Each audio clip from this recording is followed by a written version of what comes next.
من الشيطان الرجيم.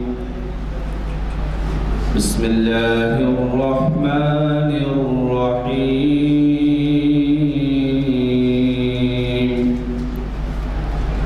قل هو الله أحد الله الصمد لم يلد ولم يولد ولم يكن له كفوا أحد. صدق الله العظيم. آج 3 ذوالحج 1445 ہجری مطابق 10 جون 2024 عیسوی دن پیر بعد نماز عصر جامع مسجد عالیہ گن فاؤنڈری کے کانفرنس ہال میں منعقد کی جا رہی ہے شریعت انفارمیشن سروس کی 941ویں نشست. عنوان ہے قربانی کا مقصد اور پیغام.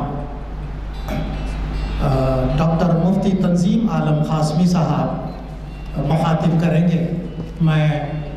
میں ادباً گزارش کرتا ہوں ڈاکٹر مفتی تنظیم عالم قاسمی صاحب سے وہ شہ نشین پر آئیں اور ہمیں مخاطب کریں.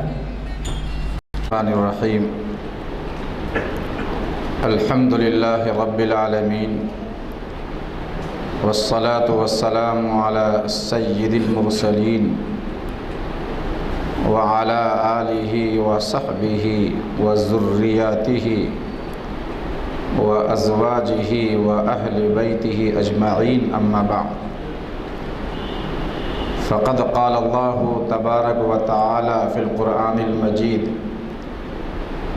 فاعوذ باللہ من الشیطان الرجیم بسم اللہ الرحمن الرحیم. فلما بلغ معه السعي قال يا بني إني أرى في المنام أني أذبحك فانظر ماذا ترى. قال يا أبت افعل ما تؤمر ستجدني إن شاء الله من الصابرين. وقال النبي صلى الله عليه وسلم من وجد ساعة ولم يضحي فلا يقربن مصلانا او كما قال عليه الصلاة والسلام.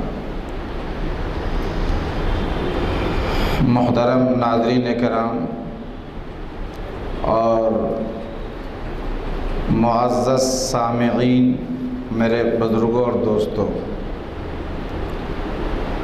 ذی الحجہ کی آج 3 تاریخ ہے اور اس اعتبار سے اس سال یعنی 2024 میں 17 جون کو پیر کے دن 10 ذی الحجہ ہوگا. یعنی اس دن عید اضحیٰ منائی جائے گی.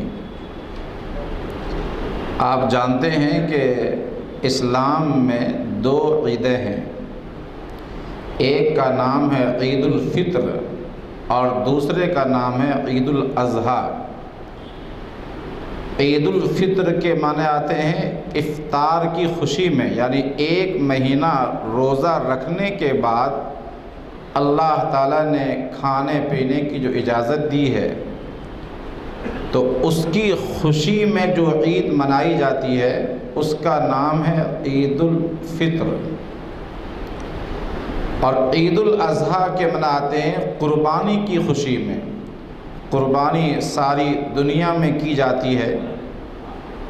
ذی الحجہ کی 10ویں تاریخ سے یہ قربانی کا دن شروع ہوتا ہے اور 10 11 12 یہ 3 دن تک اجازت ہے قربانی کرنے کی. تو اس مناسبت سے اس کو عید الاضحیٰ کہا جاتا ہے. یہ قربانی ہے کیا چیز جو آج عالم اسلام میں یہ دن آنے کے ساتھ ہی تمام جگہوں میں چھوٹے اور بڑے جانوروں کی قربانی کی جاتی ہے۔ صحابہ کرام نے ایک موقع پر ہم سب کے آقا جناب محمد رسول اللہ صلی اللہ علیہ وسلم سے سوال کیا، یا رسول اللہ ما ہذہ الاضاحی، اے اللہ کے رسول یہ قربانی ہے کیا چیز، قربانی کا کیا مقصد ہے؟ آپ نے ارشاد فرمایا سنت ابیکم ابراہیم علیہ السلام۔ چونکہ جزیرے عرب کے لوگ کا تعلق خاندانی اعتبار سے حضرت ابراہیم علیہ السلام سے تھا، اس لیے آپ نے ان کو اب سے تعبیر فرمایا، یعنی تمہارے باپ تمہارے جد امجد حضرت ابراہیم کی یہ سنت ہے، یعنی آج سے ہزاروں سال پہلے اس روئے زمین پر وہ عظیم الشان اور منفرد واقعہ پیش آیا تھا جس واقعے کی مثال پوری تاریخ انسانیت میں نہیں ملتی ہے۔ احادیث میں جو اس کی تفصیلات ہیں ان تفصیلات کا خلاصہ یہ ہے کہ حضرت ابراہیم علیہ السلام نے خواب میں دیکھا کہ اپنے اس لخت جگر کو جو کافی ارمانوں کے بعد، دعاؤں کے بعد، تمناؤں کے بعد انہیں حاصل ہوا تھا، یعنی حضرت اسماعیل علیہ السلام، اور اس وقت جبکہ وہ چلنے پھرنے کے قابل ہو چکے تھے اور اس قابل ہو گئے تھے کہ اپنے والد گرامی حضرت ابراہیم علیہ السلام کے کام میں ہاتھ بٹائیں، ان کی مصیبت میں کام آئیں، ان کی پریشانی کو دور کر سکیں، ان کا سہارا بن سکیں۔ ہر آدمی چاہتا ہے کہ ہمارے بڑھاپے میں کوئی سہارا ہو، ہر آدمی چاہتا ہے کہ ہماری اولاد میں سے بھی کوئی ایسا ہو جو ہمارے جب ذوف طاری ہو جائے تو اس وقت ہماری ضروریات میں ہاتھ بٹانے والا ہو، کام میں ہاتھ بٹانے والا ہو۔ ایسے وقت میں جب کہ حضرت ابراہیم علیہ السلام کے علاوہ کوئی اور آپ کے پاس نہیں تھے، اللہ تعالیٰ نے خواب میں دکھایا کہ آپ ان کو ذبح کر رہے ہیں۔ مفسرین کی رائے یہ ہے کہ اس وقت حضرت اسماعیل علیہ السلام کی عمر 13 سال ہو چکی تھی، اور بعض حضرات یہ فرماتے ہیں کہ بلوغ کی عمر کو پہنچ چکے تھے۔ بہرحال جو اقوال ہیں وہ اقوال تقریباً ایک ہے۔ تو حضرت ابراہیم علیہ السلام کو خواب میں دکھایا گیا کہ آپ اپنے لخت جگر کو اپنے ہاتھ سے ذبح کر رہے ہیں۔ خواب میں دکھایا گیا، اگر اللہ چاہتا تو راست جبرائیل علیہ السلام کے ذریعے سے حکم بھی دے سکتے تھے، لیکن خواب کے ذریعے سے امتحان ذرا سخت ہو جاتا ہے، اس میں بہانے بازیوں کا موقع مل جاتا ہے، بات بنانے کا موقع مل جاتا ہے کہ نہیں اس سے یہ مراد ہوگا، اس سے یہ مراد ہوگا، اس سے یہ مراد ہوگا۔ حالانکہ انبیاء کرام کا خواب حق ہوا کرتا ہے۔ تو پہلے دن حضرت ابراہیم علیہ السلام نے 100 اونٹ ذبح کیا۔ ان کے اس خواب کی وجہ سے کہ ہو سکتا ہے کہ مقصد یہاں اونٹ ذبح کرنا ہو۔ دوسرے دن بھی خواب میں وہی دیکھا تو بھی انہوں نے دوسرے دن اونٹ ذبح کیا۔ تیسرے دن پھر انہوں نے دیکھا کہ لخت جگر کو ہی ذبح کر رہے ہیں۔ تب حضرت ابراہیم علیہ السلام کے دل میں یہ بات پیدا ہوئی اور یقین ہو گیا کہ اللہ تعالیٰ کا مقصد میرے بیٹے کی قربانی ہے۔ چنانچہ انہوں نے حضرت اسماعیل علیہ السلام سے اپنے بیٹے سے خواب کا ذکر کیا اور یہ کہا کہ بیٹا میں یہ خواب دیکھ رہا ہوں اور ایسا لگتا ہے، محسوس ہوتا ہے کہ اللہ کو تمہاری قربانی مقصد ہے۔ مختلف امتحانات سے حضرت ابراہیم علیہ السلام گزر چکے تھے اور یہ بڑا کڑا امتحان تھا، بہت سخت امتحان تھا کہ اپنے ہی بیٹے کو اپنے ہی ہاتھ سے ذبح کیا جائے۔ حضرت اسماعیل علیہ السلام نے کہا کہ ابا اس میں سوچنے کی بات کیا ہے، یا ابت فعل ما تؤمر، وہ بھی تو مستقبل کے پیغمبر تھے، وہ بھی تو حضرت ابراہیم علیہ السلام کے پروردہ تھے، حضرت ابراہیم علیہ السلام کے تربیت یافتہ تھے۔ انہوں نے کہا یا ابت فعل ما تؤمر، اللہ تعالیٰ نے جس کا آپ کو حکم دیا ہے آپ اسے کر گزریے۔ یہاں امر کا صیغہ ہے، یعنی آپ کو جس کا حکم دیا گیا ہے، حالانکہ اللہ تعالیٰ نے آپ کو حکم نہیں دیا تھا، یہ تو خواب کے ذریعے دکھایا گیا تھا، لیکن حضرت اسماعیل علیہ السلام اپنے عمر کی اس چھوٹی سی عمر میں ہونے کے باوجود بھی وہ سمجھ رہے تھے کہ نبی کا خواب بھی یہ حکم ہوا کرتا ہے، اس لیے یا ابت فعل ما تؤمر کہا۔ فرمانے لگے کہ ابا آپ کر گزریے جس کا اللہ نے آپ کو حکم دیا ہے، میں انشاءاللہ صابرین میں سے ہوں گا۔ انشاءاللہ فرمایا، کوئی ایسا نہیں کہ اپنے اوپر غرور ہو، گھمنڈ ہو، تکبر ہو، نہیں، کہ ابا بہت سارے دنیا میں ایسے صابرین گزرے ہیں، ہمیں امید ہے کہ ہم بھی انہی صابرین میں سے رہیں گے۔ چنانچہ ان کو لے کر کے مینا پہنچے اور اسی جگہ مینا میں وہاں حضرت ابراہیم علیہ السلام نے اپنے لخت جگر حضرت اسماعیل کو ذبح کرنے کی مکمل کوشش کی، لٹا دیا، چھری چلا دی، لیکن اللہ کی طرف سے حکم ہوا کہ اے چھری، ایک بال بھی اسماعیل کا نہیں کٹنا چاہیے۔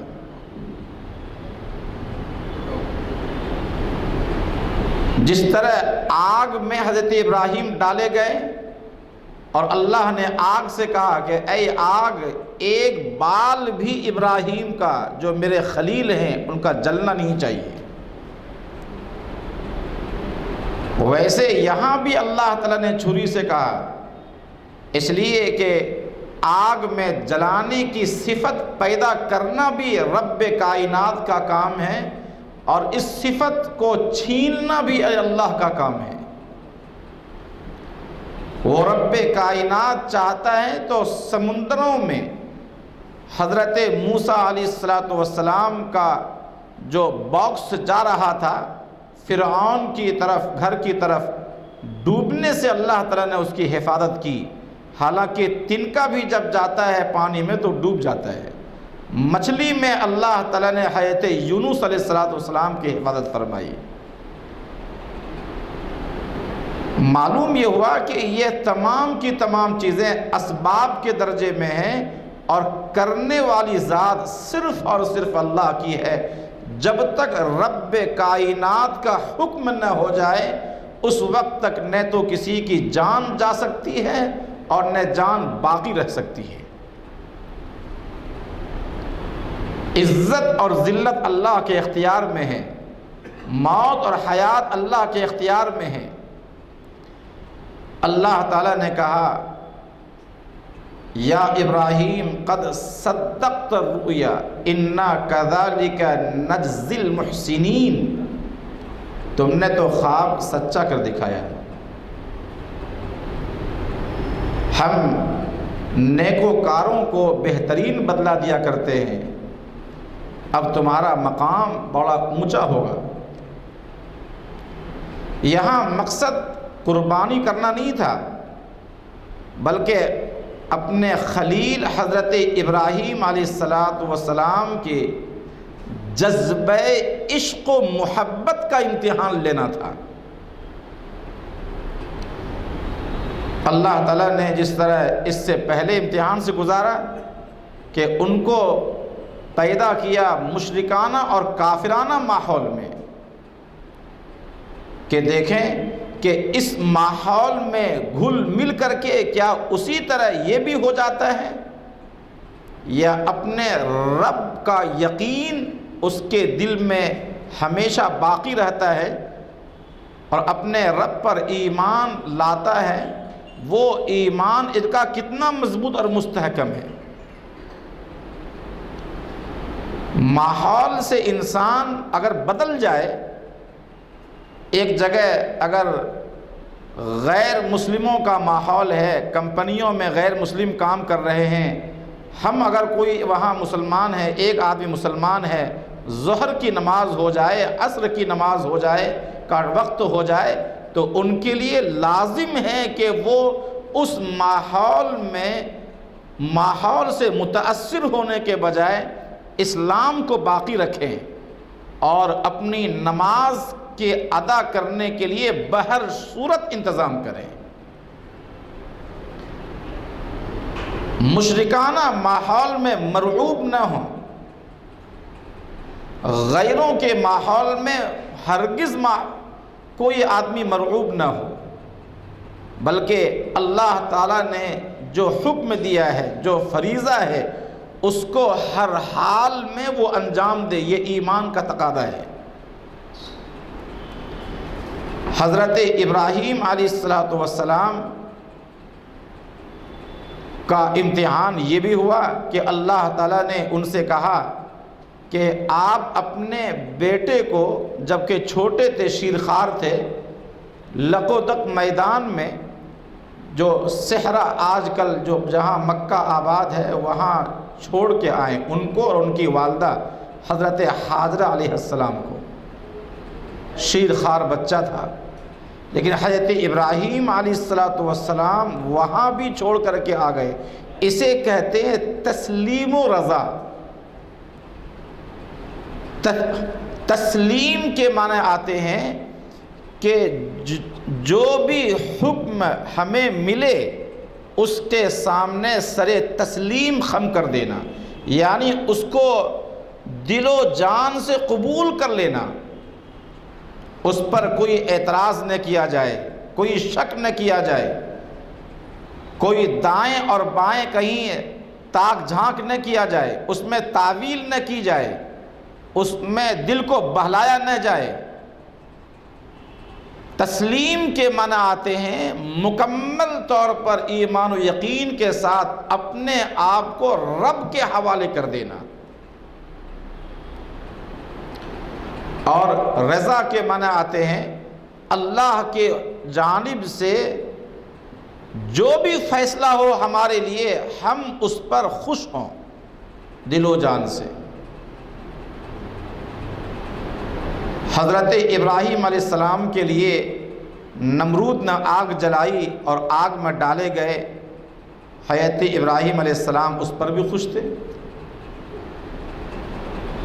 لخت جگر کو قربان کرنے کا حکم دیا گیا، وہاں بھی انہوں نے حکم کے سامنے اپنا سر خم کر دیا اور اس پر بھی راضی ہوئے۔ اللہ تعالیٰ نے کہا شیرخوار بچے کو ان کی والدہ سمیت وہاں چھوڑ دیں، اس صحرا میں جہاں ظاہری طور پر اسباب اور وسائل کا فقدان تھا۔ حضرت ابراہیم وہاں بھی خوش ہوئے اور وہاں بھی اپنا سر تسلیم خم کر دیا۔ اس سے یہ معلوم ہوتا ہے کہ قربانی کا کیا مقصد ہے۔ قربانی کا مقصد صرف جانور کو ذبح کرنا نہیں ہے، بلکہ جانور کے ذبح کرنا یہ تو ایک محض اس قربانی کا مظاہرہ ہے یا نمونہ ہے جو اللہ کو ہم سے مطلوب ہے۔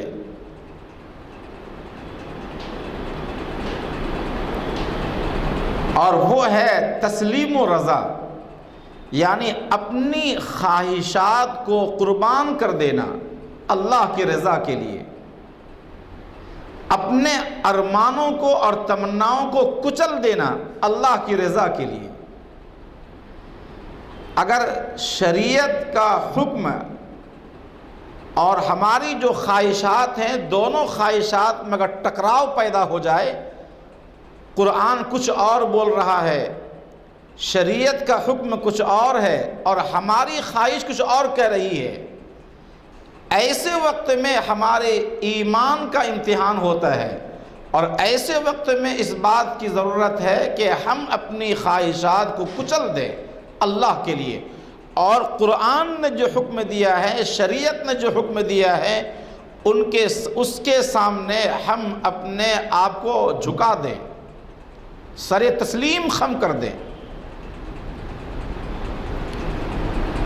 جب قربانی ہم کرتے ہیں تو قربانی سے پہلے ایک دعا پڑھتے ہیں، اس دعا کا ایک حصہ ہے ان صلاتی و نسکی و محیای و مماتی للہ رب العالمین، میری نماز، میری قربانی، میرا جینا اور میرا مرنا یہ سب اللہ کے لیے ہے۔ میری نماز اللہ کے لیے، یہ تو ٹھیک ہے، ہم جانتے ہیں۔ میری قربانی اللہ کے لیے، یہ ٹھیک ہے، یہ تو ٹھیک ہے۔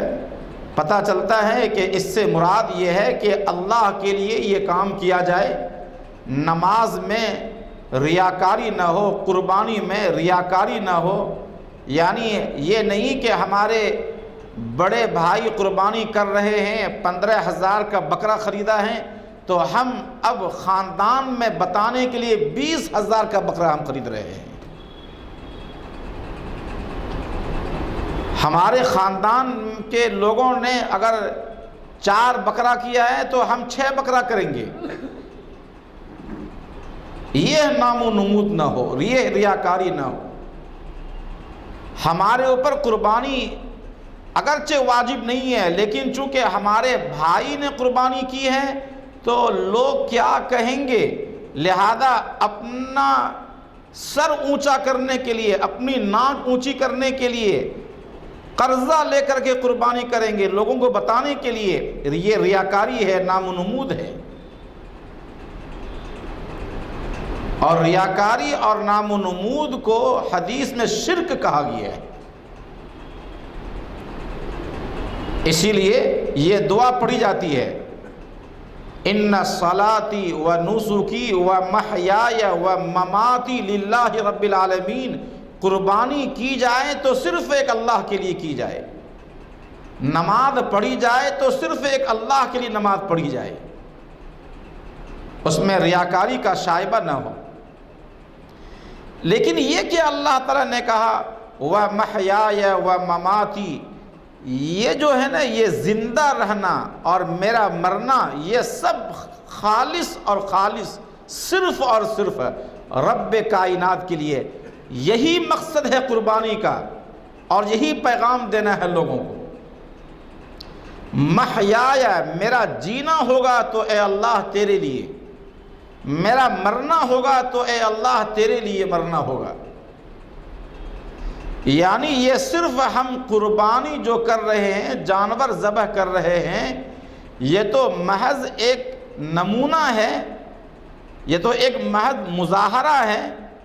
لیکن جب بھی کوئی ایسا موقع آئے گا تو ہر حال میں، ہر لمحہ، ہر صبح اور ہر شام کو ہم گزاریں گے تو شریعت پر گزاریں گے۔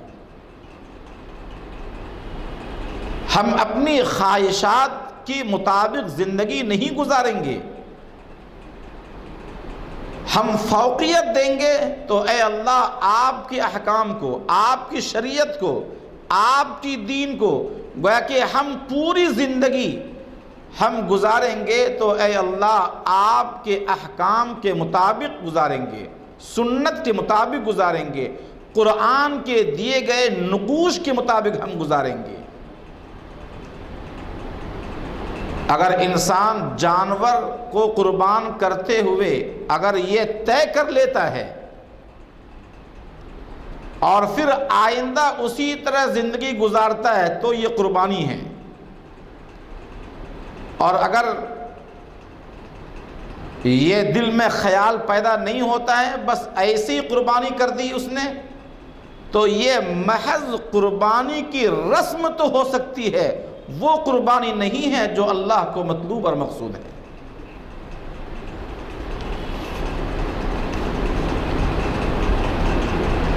خواہشات انسان کو جب ہوں اور شریعت کچھ اور کہے اور ہماری خواہش کچھ اور کہے، مثال کے طور پر دو تین مثالیں سمجھیے۔ جیسے ایک آدمی کو ایک ہی بیٹی ہے،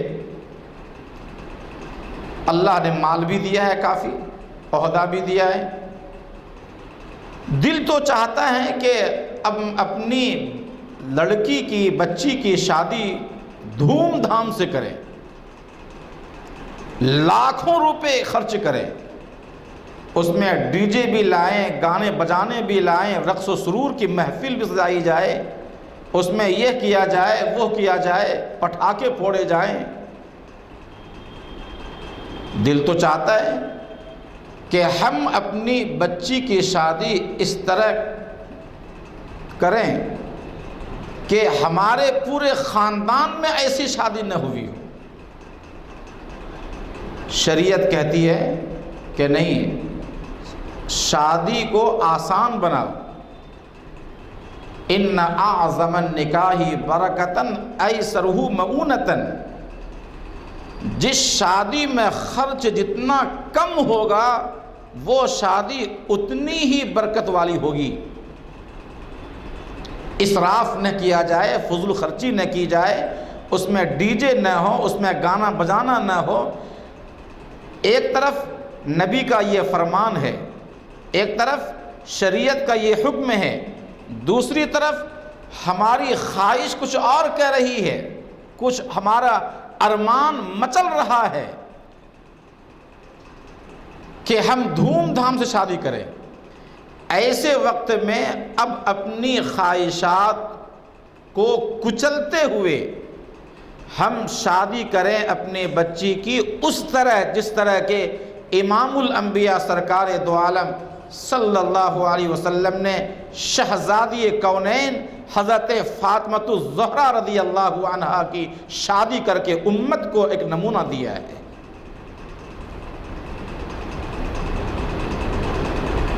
یہ ہے خواہشات کو کچلنا، اور یہ ہے خواہشات کو قربان کر کے اللہ کے احکام کے سامنے، حکم کے سامنے، شریعت کے حکم کے سامنے اپنے آپ کو بچھا دینا۔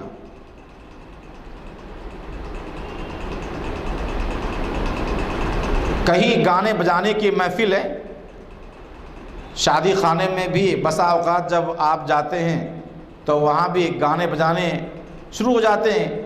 کبھی کبھار تو انسان تو یہ عزم کرتا ہے کہ ہم گانا نہیں سنیں گے، ہم ایسی محفل میں نہیں جائیں گے، لیکن وہاں جانے کے بعد دیکھا جاتا ہے کہ گانا بھی چل رہا ہے، پھر تھوڑی دیر تو آدمی توقف کرتا ہے، تھوڑا احتیاط کرتا ہے، لیکن پھر بسا اوقات ایسا ہوتا ہے کہ لوگ جب اس آواز کو سنتے ہیں تو کان میں اس کی جو لذت محسوس ہوتی ہے تو وہ سننا شروع کر دیتا ہے، حالانکہ پہلے تو آپ کا تقویٰ یہ کہہ رہا تھا کہ نہیں سنیں گے، عزم یہ کر کے آئے تھے کہ ایسی شادی کا بائیکاٹ کیا جائے گا، عزم تو یہ کر کے آئے تھے کہ کھانا نہیں کھائیں گے، عزم تو یہ کر کے آئے تھے کہ ہم ایسے شادی خانے کے دروازے کے اندر نہیں جائیں گے، اور یہاں پہنچ کر کے جیسے ہی آپ کے کانوں میں یہ گانے بجانے کی لذت جیسے محسوس ہونے لگی اور رقص و سرور پر جیسی آپ کی نگاہ گئی، ویسی دل آپ کا مچلنے لگا، اور پھر وہی کنارے میں بیٹھ کر کے آپ اس میں شریک ہو گئے۔ کون سا یہ تقویٰ ہے؟ کہاں گیا آپ کا تقویٰ؟ اور بھی بہت سے مقامات پر ہمارے نوجوان، ہمارے بہت سے مسلمان بھائی صرف اپنے کانوں کی لذت کے لیے گانے بجانے سنتے ہیں اور اس کو فخریہ اس کا اظہار بھی کرتے ہیں، اور ذرہ برابر بھی انہیں شرم نہیں آتی ہے اس کے بولنے میں، اور نہ احساس ہوتا ہے کہ ہم یہاں راست شریعت کی مخالفت کر رہے ہیں۔ قرآن کریم میں اللہ تعالیٰ نے اسی کے بارے میں فرمایا وَمِنَ النَّاسِ مَن يَشْتَرِي لَهْوَ الْحَدِيثِ لِيُضِلَّ عَن سَبِيلِ اللَّهِ، بعض لوگ ایسے گانے بجانے کے آلات خریدتے ہیں یا اس میں شامل ہوتے ہیں تاکہ لوگوں کو اللہ کی راہ سے بھٹکایا جائے۔ ایک روایت میں حضرت نافع فرماتے ہیں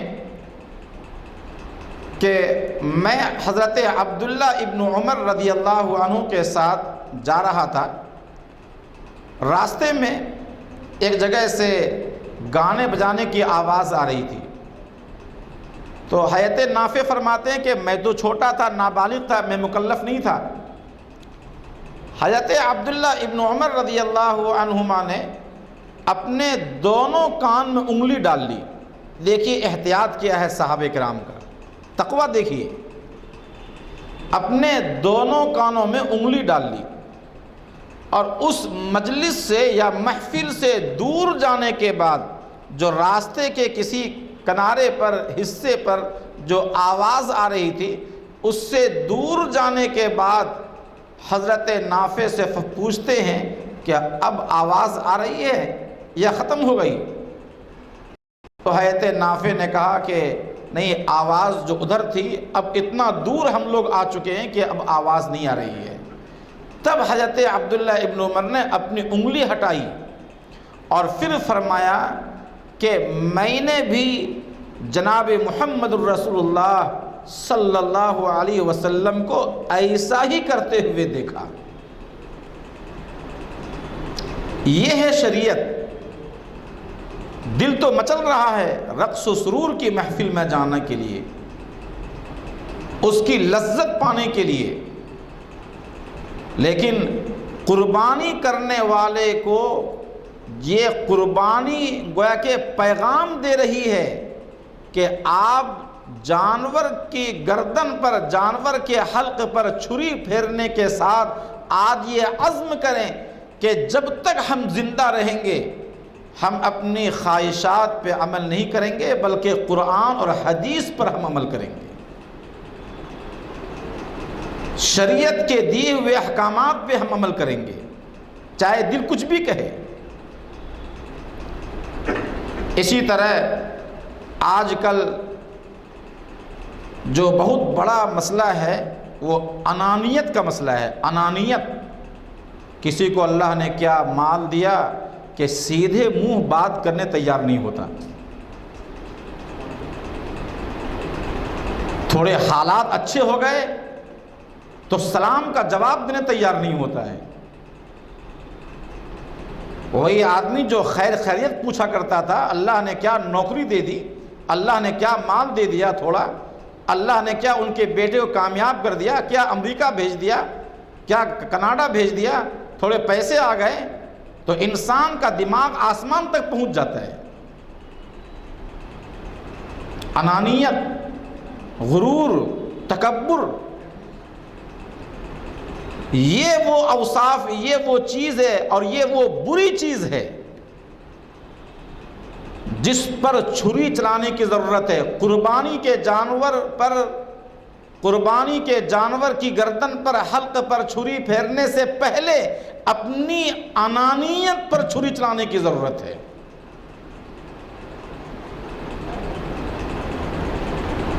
رسول اللہ صلی اللہ علیہ وسلم نے ارشاد فرمایا من تواضع للہ رفعہ اللہ، جو اللہ کے لیے تواضع کرتا ہے، جھکتا ہے، جھک کر چلتا ہے، انکساری پیدا کرتا ہے، اپنے اندر عز پیدا کرتا ہے، وہی ہمیشہ بلندی تک جاتا ہے۔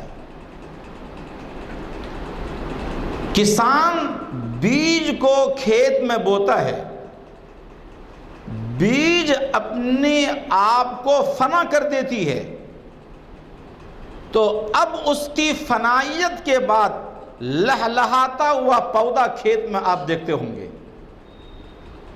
بیج نے پہلے اپنے آپ کو فنا کیا، اس کے بعد اس میں جو ہریالی آتی ہے، لہلہاتا ہوا کھیت جو نظر آتا ہے، اس کی فنا کرنے کے بعد اگر یہ بیج اپنے آپ کو فنا نہ کرتی تو ہرگز یہ کھیتوں میں آپ ہریالی نہیں دیکھ سکتے تھے۔ املی کا جو بڑا جھاڑ آپ دیکھتے ہیں، پہلے تو ایک چھوٹی سی گٹھلی تھی، اس کو زمین پہ آدمی ڈالتا ہے، کوپن نکلتا ہے، پھر وہ گٹھلی اپنے آپ کو فنا کر دیتی ہے، تو کوپن نکلنے کے بعد آہستہ آہستہ یہ جھاڑ بڑھتے جاتا ہے یہاں تک کہ ایک بڑا تناور درخت بن جاتا ہے، اس کی جڑیں نیچے تک پہنچ جاتی ہیں، کوئی طوفان نہیں جھکا سکتا ہے، کوئی آندھی اسے نہیں جھکا سکتی ہے۔ پہلے وہ ایک چھوٹی سی گٹھلی تھی، اس نے اپنے آپ کو فنا کیا، تو فنا کرنے کے بعد اللہ تعالیٰ نے اس کو کیا بڑا مقام عطا فرمایا ہے۔ آپ نے سائیکل چلانے والوں کو دیکھا ہوگا، سائیکل چلانے والا جب اوپر چڑھتا ہے تو پیڈل جو مارتا ہے ذرا جھک کر کے مارتا ہے، ذرا آگے کی طرف جھک کر کے مارتا ہے، تو وہ اوپر چڑھتا ہے۔ اگر یہ سائیکل چلانے والا اوپر کی طرف جھکنے کے بجائے جب ٹیڑھا ہو جائے، انانیت میں آ جائے، تو وہ اوپر چڑھنے کے بجائے گر پڑے گا۔ معلوم یہ ہوا کہ اوپر چڑھنے کے لیے ہمیشہ جھکنا پڑتا ہے۔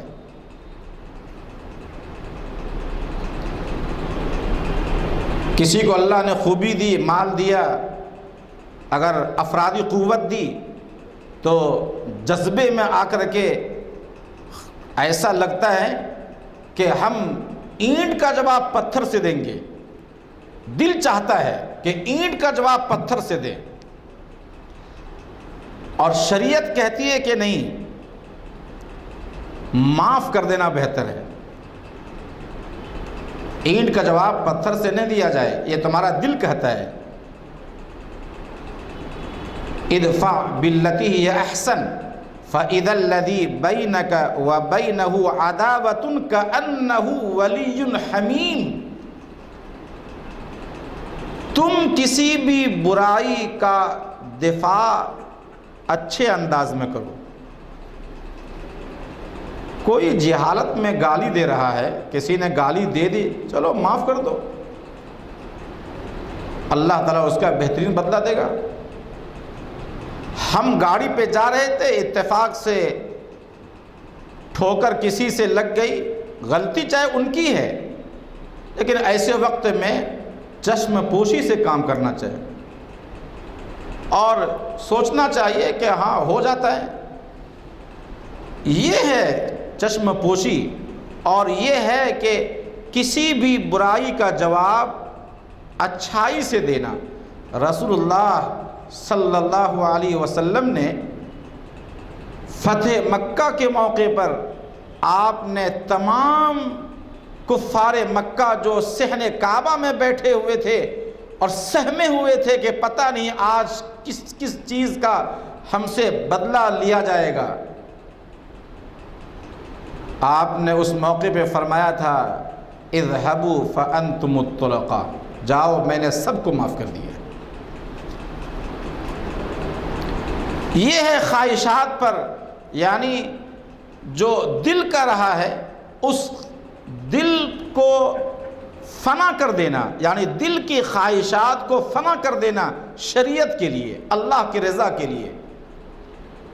تسلیم و رضا، یعنی جو احکام ہمیں دیے گئے ہیں، شریعت نے جو تعلیم ہمیں دی ہے، اس کو پوری طرح ایکسپٹ کر لینا،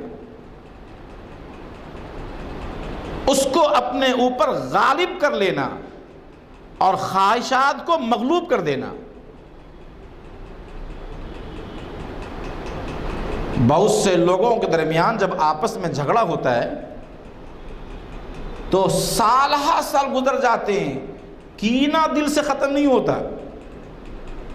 کینہ، اونٹ کا کینہ تو بہت مشہور ہے، اس سے زیادہ آج کل انسانوں میں کینہ ہوتا ہے۔ کینہ پال رہے ہیں، شوگر بھی آ رہا ہے اس کی وجہ سے، بی پی بھی آ رہی ہے، حسد، کینہ، بغض کی وجہ سے۔ یہ وہ اوصاف خبیثہ ہیں جن کی بنیاد پر انسان فزیکلی اعتبار سے بھی، طبی اعتبار سے بھی بہت سے امراض کا شکار ہوتا چلے جاتا ہے۔ قربان جائیے اسلامی تعلیمات پر، کتنی روشن تعلیمات دی ہیں جس سے کہ عمل کرنے کے بعد دنیا میں بھی سکون سے رہتا ہے اور دنیا کے بعد بھی قابل رشک زندگی گزارنے کا اللہ اسے موقع عطا کرے گا۔ اللہ کے نبی نے فرمایا وَمَا زَادَ اللَّهُ عَبْدًا بِعَفْوٍ إِلَّا عِزًّا، کسی آدمی سے کوئی غلطی اگر ہو جاتی ہے اور کوئی آدمی اگر معافی چاہ رہا ہے تو چاہیے کہ وہ اسے معاف کر دے۔ معاف کرنے والے کی عزت بڑھ جاتی ہے، اس سے مقام نہیں گھٹتا ہے، نہ تو معافی چاہنے والے کا مقام گھٹتا ہے اور نہ معاف کرنے والے کا مقام گھٹتا ہے۔ بلکہ آپ نے فرمایا کہ دو آدمیوں کے درمیان اگر اس طرح کا اختلاف پیدا ہو جائے تو 3 دن ہونے سے پہلے ہی آدمی کو چاہیے کہ ایک دوسرے سے ملاقات کر لیں اور اپنے جو بھی غلطی ہوئی ہے اس کو ختم کر لیں، آپس میں جو معاملہ ہوا ہے ختم کریں۔ 3 دن سے زیادہ بات چیت کو بند نہ کیا جائے۔ اب تو یہاں تو دل چاہتا ہے کہ معافی چاہنے کے لیے ہم ان کے پاس جائیں گے، یہ دل پہ ایک آرا چلتا ہے، معافی چاہنے کے لیے ہم ان کے پاس جائیں، گویا کہ ہمارا دل آمادہ نہیں ہوتا ہے کہ ہم دوسرے کے پاس جائیں، چھوٹا بن کر کے جائیں۔ انسان تو سوچتا ہے کہ ہم تو چھوٹے بن جائیں گے۔ حضور فرما رہے ہیں وَخَيْرُهُمَا الَّذِي يَبْدَأُ بِالسَّلَامِ، یعنی ان تمام لوگوں میں سے، یا اگر 2 آدمیوں کا معاملہ ہے تو 2 آدمیوں میں سے جو پہلے سلام کرتا ہے اور پہلے جو آدمی آگے بڑھ کر کے معاملہ درست کرتا ہے، ٹھیک کرنے کے لیے آگے بڑھتا ہے، وہ اس سے بھی افضل اور بہتر ہے۔ آپ نے تو یہاں تک سبق دیا ہے کہ آپ اگر حق پر ہیں، دوسرا آدمی غلطی پر ہے، تو آپ نے فرمایا کوئی بات نہیں ہے، اگر آپ حق پر ہیں تو چاہیے تو کہ وہ آدمی ہمارے پاس آئے، لیکن اگر وہ ہمارے پاس نہیں آ رہا ہے تو ہم کو چاہیے کہ ہم آگے بڑھ کر کے جو آپس کا حسد ہے، جو آپس کا جو تعلقات خراب ہو رہے ہیں، ان تعلقات کو بہتر بنائیں اور آگے بڑھ کر کے ان سے کہیں کہ بھائی چلو میری ہی غلطی ہے، غلطی تو ان کی ہے لیکن یہ آدمی کر رہا ہے تو صرف اللہ کے لیے ہے۔ فرمایا وَمَن تَرَكَ الْمِرَاءَ وَهُوَ مُحِقٌ بُنِيَ لَهُ فِي وَسْطِ الْجَنَّةِ، ترمذی شریف کی روایت ہے، آپ نے فرمایا کہ جو آدمی حق پر ہوتے ہوئے لڑائی جھگڑا ختم کرنے کے لیے کوئی سامنے والے کے پاس جاتا ہے اور وہ معاملہ کو درست کرتا ہے، تعلقات بہتر بنانے کی کوشش کرتا ہے، آپ نے فرمایا کل قیامت میں جنت کے اعلیٰ مقام پہ ان کا مقام ہوگا۔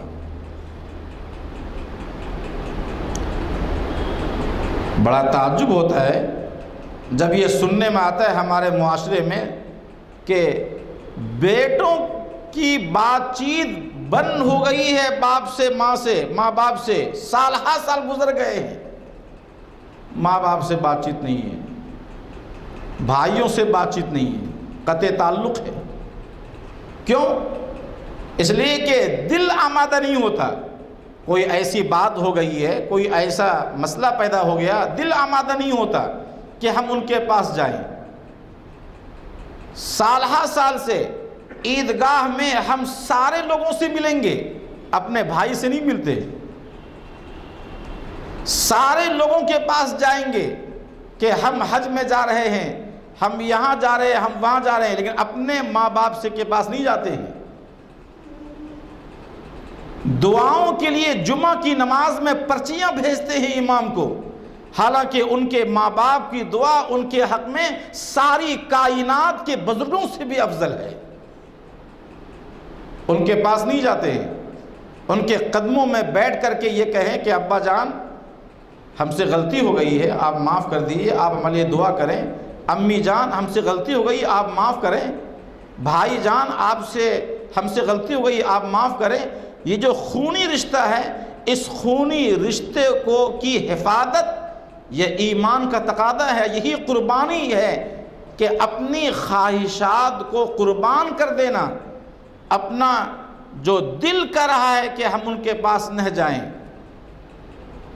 دل کر رہا ہے کہ ہم ان کے پاس چھوٹا نہ بنیں، لیکن قربانی کا تقاضا یہ ہے کہ ہم اپنے دل کو سمجھائیں اور ہم خواہشات کو قربان کر دیں۔ تسلیم و رضا، تسلیم و رضا، یہ ہے قربانی کا پیغام۔ یعنی ہر حال میں انسان بس شریعت کے احکام کو غالب رکھے اور اپنے وجود پہ شریعت کو نافذ کرے۔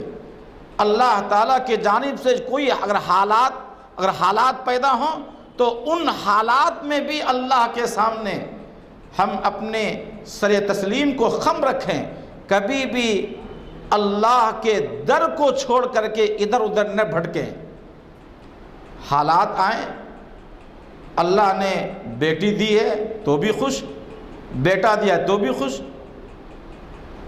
ہوتا ہے کہ ایک بیٹی اگر ہے تو لوگ صبر کر لیتے ہیں، ایک کے بعد دوسری بچی ہوئی تب دیکھیے پیشانی پہ شکن آنا شروع ہو جاتا ہے۔ اور اگر لگاتار 3-4 بیٹیاں ہو جائیں تو معاملہ یہاں تک آتا ہے کہ طلاق کی نوبت آ جاتی ہے۔ ایسا لگتا ہے کہ اس عورت کا کام ہے بیٹا دینا اور بیٹی دینا، اللہ پر سے ایمان ختم ہوتا ہوا نظر آتا ہے۔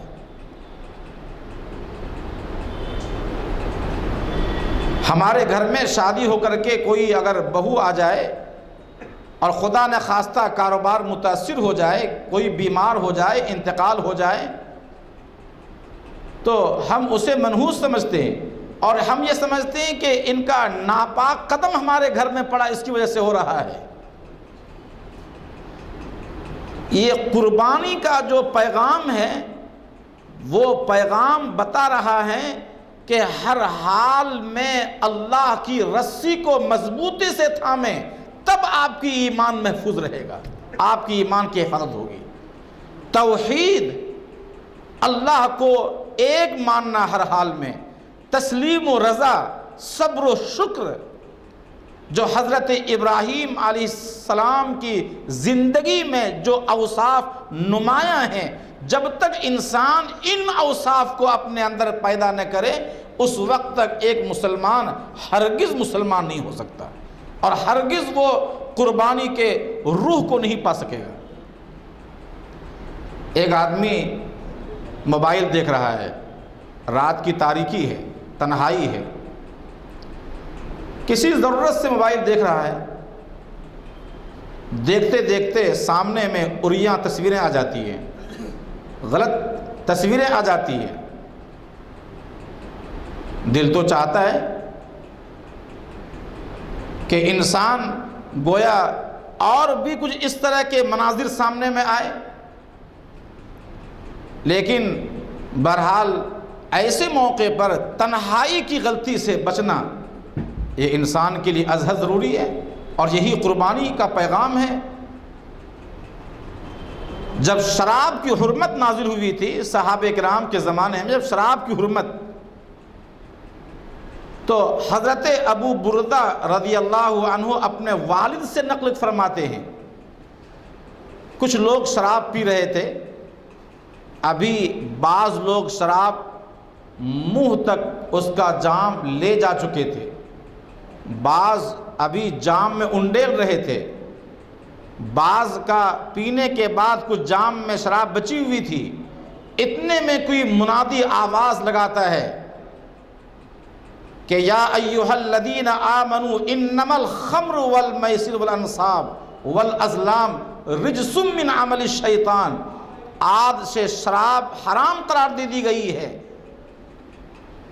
فرماتے ہیں کہ جن لوگوں نے شراب ابھی اٹھا کر کے ابھی ہارن سے لگایا تھا یا لگانے والے تھے، جیسے ہی اعلان انہوں نے سنا، وہ شراب کے عادی تھے، جس کی عادت ہوتی ہے چھوڑنا بہت مشکل ہوتا ہے، لیکن قرآن کی جب آیت کی آواز اور صدا ان کی کان سے ٹکرائی، خدا کی قسم انہوں نے شراب کے برتن کو زمین پہ پٹک ڈالا۔ یہ ہے احکام شریعت کی اتباع۔ صلح حدیبیہ کے موقع پر حضور علیہ الصلوۃ والسلام نے فرمایا کہ ہم حیات عثمان غنی کا ضرور بدلہ لیں گے، جبکہ ان کے قتل کی افواہ آپ کو ملی تھی۔ تمام صحابہ کرام سے آپ نے بیعت کرنا چاہا، سارے صحابہ کرام نے آپ سے بیعت کی اس بات پر کہ ہر حال میں ہم ان کا بدلہ لیں گے، جب تک ہمارے بدن میں خون کا ایک قطرہ بھی باقی ہے، جان میں جان باقی ہے، یا رسول اللہ ہم آپ کے لڑتے رہیں گے، یا تو ہم ان کا بدلہ لیں گے یا پھر ہماری جان چلی جائے، ختم ہو جائے۔ اللہ کو یہ عمل اتنا پسند آیا کہ آسمان سے ان کی رضامندی، اللہ نے اپنی رضامندی کا اعلان فرمایا، لقد رضی اللہ عن المؤمنین اذ یبایعونک تحت الشجرہ۔ اس بات کی ضرورت ہے کہ ہم صرف قربانی کے جانور کے حلق پر چھری نہ پھیریں، بلکہ غصہ، غیبت کے جذبات، نشہ کی عادت اور اس طرح کے جتنی بری عادات ہیں، حرام خوری اور جتنی چیزیں ہیں، سودی نظام ہے، اس طرح جو بھی چیزیں ہیں، ان تمام پر چھری پھیرتے ہوئے اللہ سے کہیں مولا کریم ہمارا وجود صرف آپ کے لیے ہے، ہم بھی اس قربانی کے دنوں میں جو ہم جانور پر چھری پھیرتے ہیں یہاں سے توبہ کریں اور ہم اپنی زندگی کو شریعت کے سانچے میں ڈالیں۔ تب کہا تھا کہ آج بھی ہو جو ابراہیم سا ایما پیدا، آگ کر سکتی ہے انداز گلستاں پیدا، یعنی اگر آج بھی ہمارے اندر اگر وہ جذبہ عشق پیدا ہو جائے، جذبہ محبت پیدا ہو جائے تو حالات آج بھی بہتر ہو سکتے ہیں۔ توحید پیدا ہو جائے تو آج کم تعداد میں ہونے کے باوجود بھی اللہ بے شان و گمان ایسے حالات کو بدلتا ہے کہ انسان کا وہاں تصور بھی نہیں جاتا ہے۔ محض اس قربانی کو رسم بنانے کے بجائے اللہ تعالی ہمیں اس کو صحیح معنی میں اپنی مرضی کے مطابق گزارنے کی توفیق عطا فرمائے۔ وآخر دعوانا ان الحمد للہ رب العالمین۔ السلام علیکم ورحمۃ اللہ وبرکاتہ۔ ماشاءاللہ، الحمدللہ، بہت ہی اچھے انداز سے آپ نے قربانی کا موضوع بتایا، اور ہماری دعا ہے اللہ کے میں اور ترقی دے، بہتر دے اور صحت دے، آپ کو عمر دراز کرے، ان کو بار بار آپ کا سننا کا موقع عطا فرمائے۔ ہم سب کو چاہیے کہ جو سنتے ہیں اس پر عمل کریں اور دوسروں تک پہنچانے کی کوشش کریں۔ میں تمام سامعین سے گزارش کرتا ہوں کہ جو خصوص کر جو پابندی سے آ رہے ہیں وہ کل تشریف لائیں، پونے 12 تک یہاں موجود رہے۔ انشاءاللہ جو اسپیشل پروگرام اپنا ہو رہا ہے سلور جوبلی کا، اس کو جو ہے کامیابی کے ساتھ ہمکنار کرائے. آپ لوگوں کی موجودگی ہی کامیابی ہوگی. اگر آپ لوگ نہیں رہیں گے تو محفل پھیکی رہے گی. آپ سے دعا ہے کہ آپ لوگ حاضر رہیں, وقت پر آ جائیں, وقت پر ختم کریں انشاءاللہ. تھوڑا سا انکنوینئنٹ ہوگا آپ لوگوں کو, ہم کو اس کا احساس ہے, لیکن مجبوری ہے. چیف گیسٹ جو ہے ان کی وجہ سے انہوں نے جو ٹائم اور جو دن بتایا اس میں رکھنا پڑا, اس کی وجہ سے ایسا ہو گیا. تھوڑا سا آپ لوگوں کے لیے تکلیف دہ تو ہوگا, لیکن اس کو کامیابی کرنے کی طرف توجہ دلا. فرداً اسی کو رخا سمجھے. آپ کو اگر کسی سے نہیں بھی ملا ہے تو میں معذرت چاہتا ہوں آپ تمام حضرات سے. آپ لوگ تشریف لائیے. اور کل کا جو ہے بہت اہم ہے. صدر صاحب رہیں گے, چیف گیسٹ رہیں گے, ہم تمام اراکین رہیں گے انشاءاللہ. کچھ گفت و شنید ہوگی. پورے مقررین کو بلایا گیا ہے تاکہ ان کی تہنیت پیش کی جائے.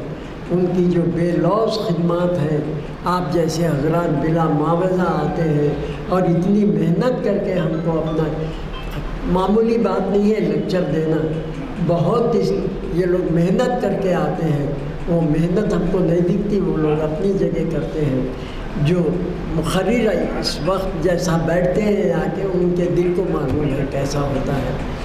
تو ظاہر ہے ہم کو ان کی اس محنت کا جو ہے کچھ نہ کچھ جو ہے اس کا شکرانہ ادا کرنا چاہیے. ان کی ہمت افزائی کی داد دینا چاہیے. اس لیے آپ سے التجا ہے. چلیے دعا کر لیں گے, وقت قریب ہو رہا ہے. آپ کا الحمدللہ رب العالمین. اللہم صلی علی سیدنا محمد وعلی آل سیدنا محمد وبارک وسلم. ربنا آتنا فی الدنیا حسنۃ وفی الآخرۃ حسنۃ وقنا عذاب النار وادخلنا الجنۃ مع الابرار. یا عزیز یا غفار یا رب العالمین. رب اغفر وارحم وانت خیر الراحمین. اللہم ارحمہما کما ربیانی صغیرا. رب اغفر لی رب اغفر لی رب اغفر لی. یا الہ العالمین یا رحم الراحمین. ہمارے والدین, عزیز و قریب رشتہ دار, بھائی بہنیں, ہمارے سارے اساتذہ صاحبان, افسران صاحبان, سارے مومنین مومنات, مسلمین مسلمات جو دنیا فانی سے کوچ کر گئے ہیں, میرے مولا ان کے ساتھ رحم کا کرم کا معاملہ فرما. ان کے درجات میں بلندی عطا فرما. ان تمام کی خبروں کو جنت کا ایک باغ بنا دے. یا الہ العالمین یا رحم الراحمین. اے اللہ ہم سب لوگ جو بقید حیات ہے انہیں توفیق دے, ہدایت دے, سچی توبہ کر لے. اے اللہ ہم سب سے توبۃ النصوح کروا لے جو تیرے دربار میں قبول و منظور ہو جائے. یا اللہ یا رحمان یا رحیم یا کریم. بعد اس کے ہدایت دے, توفیق دے میرے مولا. سب بقیہ زندگی کو حضور پاک نبی کریم صلی اللہ علیہ وسلم کی پیاری پیاری سنتوں پر عمل کرنے والا بنا دے. یا اللہ یا رحمان یا رحیم یا کریم. اے اللہ جو بیمار ہیں ان کو شفائے کاملہ عاجلہ مستعملہ عطا فرما. جو مقروض ہیں ان کے قرضوں کی ادائیگی کے اسباب بنا دے. اے اللہ جو بچے تعلیم پا رہے ہیں, جو طلباء و طالبات مسابقتی امتحانات جو بھی لکھ رہے ہیں میرے مولا, انہیں امتیازی کامیابی عطا فرما. اے اللہ جو بچے روزگار ہیں, روزگار کی تلاش میں, یا اللہ ان کے لیے حلال روزگار فراہم فرما. جو کاروبار میں جائیں گے تو ان کو حلال کاروبار سے جوڑ دے. جو ملازمت کر رہے ہیں, کاروبار کر رہے ہیں, ان کی ملازمت میں, کاروبار میں برکت والی ترقی عطا فرما. جن لڑکے لڑکیوں کی شادیاں ہونا ہے میرے مولا, سرفرست بہت پریشان ہیں, حیران ہیں میرے مولا, سرگرداں ہیں میرے مولا. تابخت کہ تیرا فضل و کرم نہ ہو میرے مولا, ہرگز یہ کام انجام نہیں دے سکیں گے. بہتر رشتے فراہم فرما, مبارک بختاور رشتے لگا دے. اے اللہ ان کے تمام گھروں کو شاد و آباد کر دے. اے اللہ جن رشتوں میں قطع رحمی ہے یا اللہ صلہ رحمی سے متبدل فرما دے یا اللہ یا رحمان یا رحیم یا کریم، اے اللہ ہم نے جو مانگا ہے ہم وہ عطا فرما، ہمارے لیے اب جو بہتر ہے اور ہم مانگنے سے رہ گئے ہیں اپنے فضل و کرم سے وہ بھی عطا فرما دے، ہماری دعاؤں کو محض اپنے فضل و کرم اور حضور پاک نبی کریم صلی اللہ علیہ وسلم کے تقدس میں ان کے واسطے سے قبول و منظور فرما، والحمد للہ رب العالمین بحق لا الہ الا اللہ محمد الرسول اللہ۔ دعا تو بہت جمرت ہے آپ لوگوں کا طفیل ہے یار، جب آپ ساتھ بازی لڑتے تو اللہ خود سے ایسے بہت دنوں سے آپ یہاں پہ ہیں نا؟ ہاں